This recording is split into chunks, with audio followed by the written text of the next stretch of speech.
大家问千万字，大家要跟大家做伙来捌一日。俗语咧讲，紧行无好步，紧做无好头路。即款社会新闻报道车祸意外，大部分拢是赛车的人为了要赶紧催收雄，结果紧急的时，档啊都踏袂离。今仔日要甲大家小解这一日，咱同齐来看到，这个读作档，档第三条档点的档。大家一定解说档就是拦阻止的意思，咱讲阻档。若叫人停止目前这个动作，咱讲是档的档点。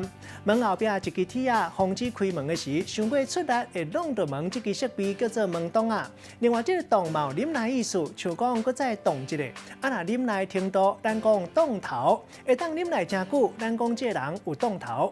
另外，档嘛是车内有忍耐交通工具停落来零件，咱讲是档啊，有分做脚档甲手档。带大家做伙来小解这两个词。头一个读做档头，意思就是耐力，会当讲一个人忍受的程度。第二个词读做档点，意思就是停落。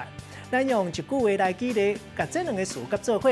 譬如讲阿明用走标机运动，速度调伤紧，体力无够，看起来已经伫要无档头，赶紧甲机器档点，若无就会危险。